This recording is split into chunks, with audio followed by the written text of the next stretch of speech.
Terima kasih masih di Sindo Malam. Pemirsa Jalan Lintas Meriah 2 yang menghubungkan Desa Blangcut menuju Desa Dayak Kruet, Kecamatan Merah 2, Kabupaten Pidijaya hingga kini masih tergenang lumpur dan juga air. Kondisi tersebut menghambat aktivitas warga terutama pengguna kendaraan roda 2. Sementara di Kabupaten Aceh Tamiang, Aceh, pembersihan lumpur terus dikebut.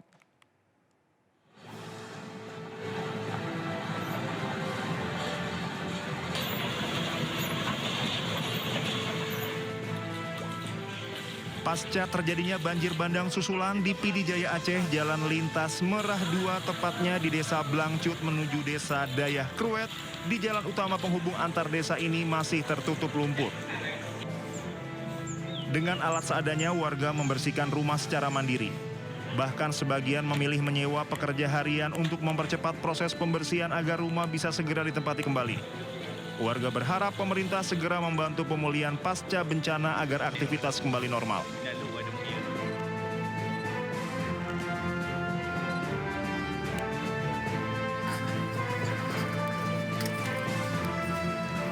Sementara di Jalan Nasional Kabupaten Aceh Tamiang, Aceh, pembersihan lumpur terus dikebut.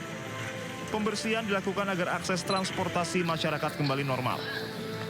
Untuk memastikan percepatan penanganan, Menteri Pekerjaan Umum Dodi Hanggodo meninjau langsung pembersihan jalan terdampak banjir bandang tersebut.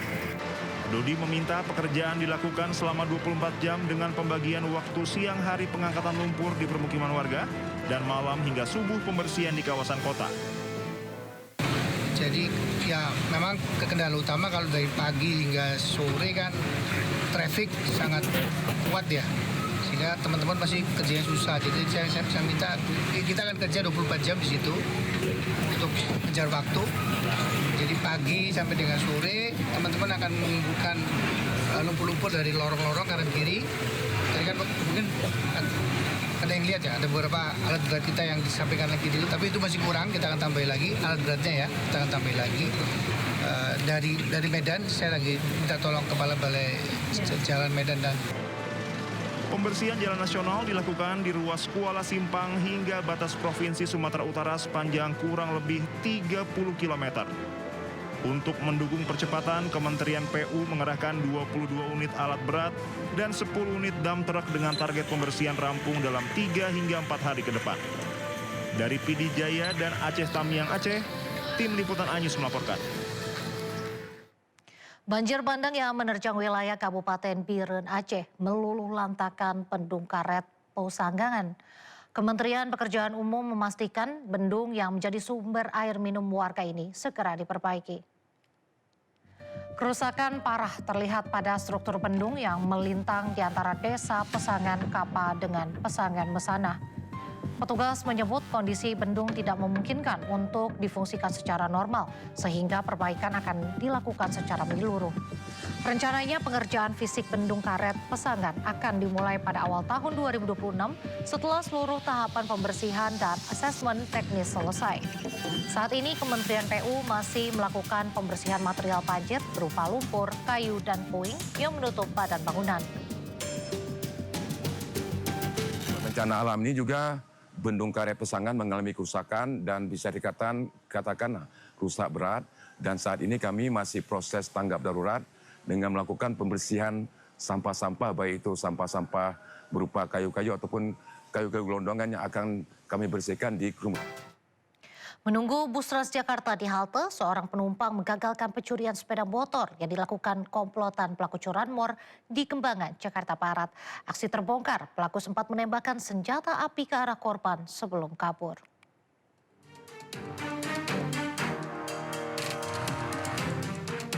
Detik-detik aksi komplotan curanmor, berjumlah 3 orang yang mencoba menembakkan senjata api ke arah korban usai aksinya terpergok salah seorang pengguna bus Transjakarta. Terlihat pengguna bus ini sedang duduk di halte bus kemudian mencurigai gerak-gerik para pelaku.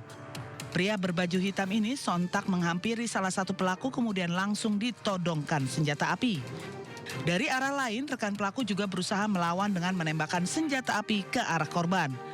Korban yang mendapatkan perlawanan dari komplotan ini berhasil menghindar saat ditembak pelaku. Menurut saksi mata, aksi pencurian sepeda motor di lokasi tersebut sudah sering terjadi. Bahkan aksi ini dilakukan pada siang hari saat kondisi ramai oleh orang yang lalu lalang.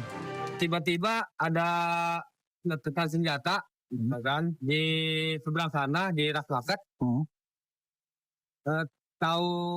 Nggak tahu itu begal, nggak tahu gimana, ya kan. Soalnya kronologinya sempat motor tidak bisa diambil karena ketahuan sama security. Oh, jadi kepergok ya Pak? Iya. Berapa orang sih Pak kira-kira? Pelakunya sih kita 3 orang. Tidak ada korban jiwa maupun luka dalam peristiwa ini. Para pelaku gagal mencuri sepeda motor dan berhasil melarikan diri menggunakan 3 sepeda motor. Kasus pencurian sepeda motor juga dilakukan seorang pria yang mengincar sepeda motor milik petugas PPSU di Jalan Pangeran Antasari, Cilandak, Jakarta Selatan. Pelaku beraksi seorang diri, leluasa mencuri karena kunci kontak masih menempel di sepeda motor korban.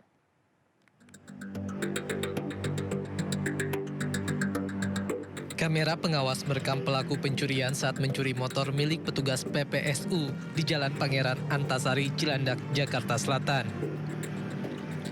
Motor korban terparkir di pinggir jalan persis di depan sebuah kafe. Pelaku yang menggunakan topi merah berjalan mengamati motor dan berpura-pura membuang air kecil untuk mengamati situasi. Usai situasi dianggap aman, pelaku langsung membawa kabur sepeda motor milik petugas PPSU yang kuncinya masih terpasang di kendaraannya. Korban sendiri tidak mengetahuinya karena terhalang pohon dan sedang fokus bekerja menyapu jalanan. Ya mungkin dia lihat motornya ada kuncinya tergantung, akhirnya dia lihat sikon mungkin kan, dia langsung pura-pura buang air di sekitar situ, dekat pohon situ, tapi bukan kencing, cuma lihat situasi ya. Karena ada mungkin aman, dia merasa aman, dia langsung naik ke motor, langsung bawa kabur. Aksi pelaku pencurian yang terekam kamera pengawas itu viral di media sosial. Aksi pencurian terekam kamera pengawas di sebuah kantor di Pandeglang, Banten. Pelaku membawa kabur barang inventaris kantor seperti ponsel, laptop, dan juga drone.